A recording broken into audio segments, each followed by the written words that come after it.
اسی طرح کا ایک اور واقعہ جو عبداللہ بن مسعود رضی اللہ تعالیٰ عنہ کے ساتھ ہی پیش آیا۔ آپ نے یہ مسئلہ بیان کیا کہ اگر کوئی احرام کی حالت میں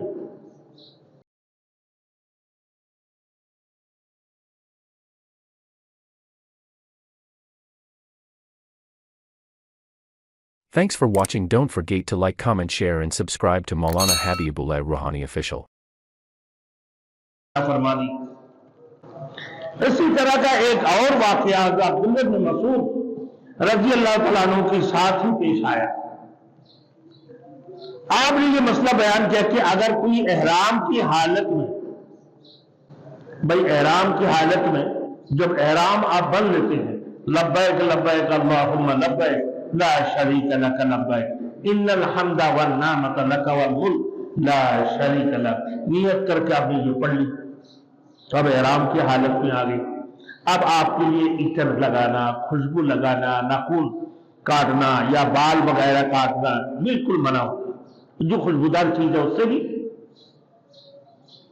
اب پھر اس کی بعد کوئی شکار آپ کر نہیں سکتے ہیں، تو یہ سوال ہے کہ خرگوش کا شکار کرے تو اس کی جنایت کیا ہے؟ یہ مسئلہ کہ احرام کی حالت میں خرگوش کا شکار کرے تو اس کی جنایت یہ ہے کہ اسی جسامت کے جانور قربانی کرے۔ احرام سے بھائی جب یہ حرکت کریں گے خرگوش چار پائے ہے نا بھائی، اگر آپ اسی جگہ پر بولے مرغی نہیں ہوگا، مرغا نہیں، خرگوش چار پائے والے، تو لہذا آپ چار پائے والے کوئی جانور، بکرا ہو یا بکری یا دمبا یا بھیڑ، یہ آپ کو دینا پڑے گا اس کی دم۔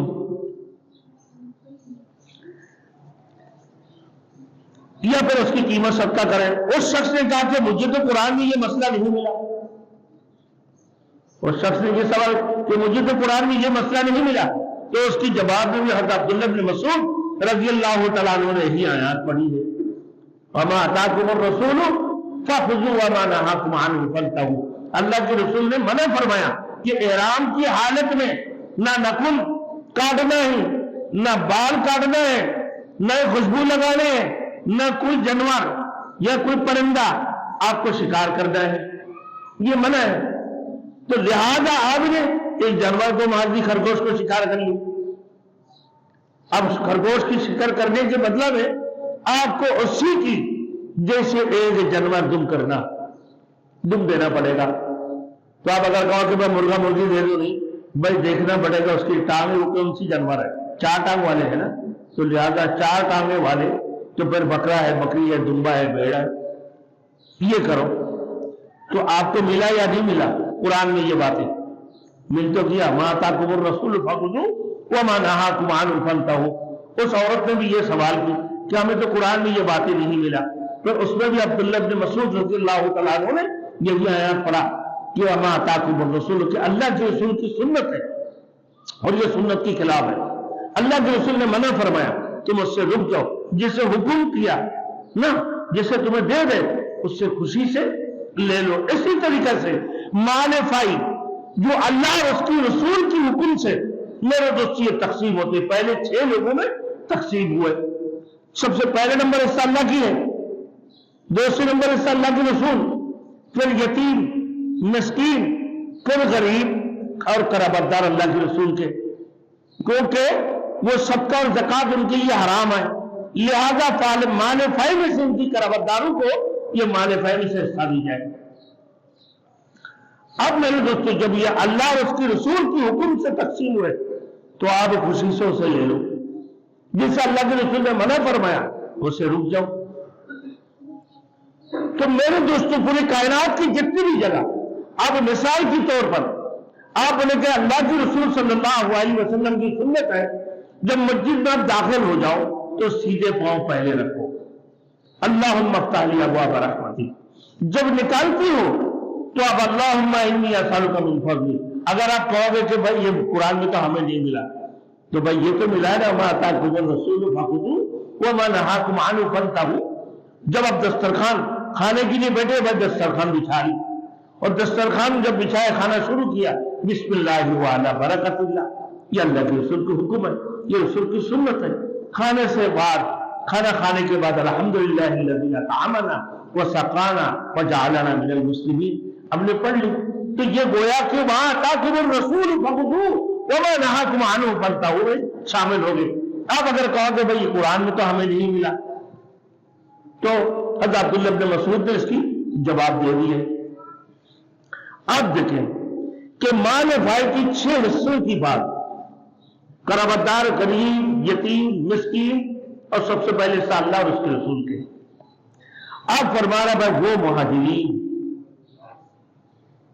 جن لوگوں نے اپنے مال، گھر بار سب کچھ چھوڑ کر، اپنے کاروبار، تجارت سب کچھ چھوڑ کر قریش مکہ کی زبردستی ان کو وہاں سے نکالنے کی کوشش، پھر ان کو مکانوں کو قبضہ کر لینا، ان کے مالوں پر قبضہ کر لینا، ان کو پریشان کرنا، قسم بقسم کی تکلیف اور اذیتیں دینے کے بعد اللہ کی طرف سے حکم آیا کہ بھائی آپ لوگ ہجرت کرو، آپ ہجرت کر لو، یہ ہجرت کی تیاری کر لو۔ اب ہجرت کرنے کے بعد میرے دوستوں، اب یہ کہاں سے کھائیں گے پئیں گے؟ ان کی تجارت تو مکے میں تھے، ان کی گھر بار سب کچھ مکے میں تھے، اب یہ مدینے میں آ کر پہنچے تو فرمائیں کہ اللہ تعالیٰ نے ایک اور حقدار کا ذکر کیا ہے، اور وہ یہ ہے کہ محتاج مہاجرین اللہ نے ان کو حصہ ادا کرنے کا وجوہات بھی بیان فرمائی، اور ساتھ ساتھ ان لوگوں کی بعض اوصاف بھی بیان فرما دی ہے کہ للفقراء المہاجرین الذین اخرجوا من دیارہم، کہ جن کو ان کی گھروں سے نکال دیا گیا قریش مکہ نے، ان پر اس قدر مظالم توڑے کہ وہ بیچارے اپنا گھر بار چھوڑ کر اپنا وطن چھوڑنے پر مجبور ہو گئے۔ پھر اس کے بعد مکہ میں مقیم لوگوں کو اپنے گھر اور زمینوں کو چھوڑنا کوئی آسان کام نہیں تھا، جن کی کاروبار مکہ میں ہو۔ بھائی آپ دیکھو، ایک مثال یہ لے لو، آپ مہاجر ہو یا پشتو بولنے والے ہو، مسلمان، بات کو سمجھ رہے، یہاں حضرت نے یہ مثال بھی دی کہ بھائی جن لوگوں نے اپنے بر صغیر کی بات، پاک بر صغیر کی بات، میرے دوستوں انڈیا، پھر اس کی بعد وہاں سے مسلمانوں نے اپنے ہندو اور مسلمان میرے دوستوں آپس میں وہ لوگ ظلم کرنے کی وجہ سے نہ، اب مسلمانوں کی اقلیت کی وجہ سے قسم بقسم کی تکلیفوں میں، قسم بقسم کی اذیتوں میں یہ اپنا زندگی گزارتے تھے، جس کی بنیاد پر ان لوگوں نے یہ سوچا کہ بھئی ہمارے لیے ایک ملک بن جائے اسلامی نام سے، اسلام کے نام سے، جس سے ریاست مدینہ بنے، اس اسلام کے نام سے یہ پاکستان بن جائے۔ اب وہاں کے بوڑھے، ضعیف بچے اپنے گاڑا گاڑیوں میں، اپنے گھوڑے گاڑیوں میں، اپنے بیل گاڑیوں میں اٹھا کے مال لے کر کاروبار بھی چھوڑا، زمینیں بھی چھوڑے، سب کچھ چھوڑ کر کہاں ہے بھائی؟ پاکستان میں۔ کوئی لاہور میں آباد ہوا، کوئی پنجاب میں آباد ہوا، کوئی کراچی میں آباد ہوا۔ آپ ان لوگوں کو ان کے ساتھ کیا کرنا چاہیے؟ جو اللہ نے حکم فرمایا وہ کیا ہے؟ للفقراء المہاجرین الذین اخرجوا من دیارہم، جن کو ان کے گھروں سے نکال دیا گیا قریش مکہ نے، ان پر اس قدر ظلم، اس قدر مظالم توڑے ہوئے کہ وہ بیچارہ اپنا گھر بارا وطن چھوڑنے پر مجبور ہو گئے۔ کئی پستیوں تک مکہ میں مقیم لوگوں کو اپنے گھر وال زمینوں کو چھوڑنا کوئی آسان کام نہیں تھا۔ ہجرت کی تکالیف تو ہی جانتے ہیں جنہوں نے یہ تکلیف اٹھائی ہو۔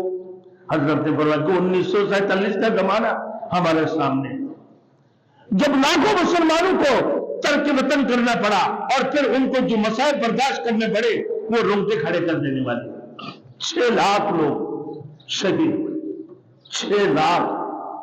اور پھر وہ لوگ جو پاکستان میں ہجرت کیے، میرے دوستوں، ان کی ساتھ میں ظلم کرنا چاہیے، ان کی ساتھ ہمدردی کرنا چاہیے۔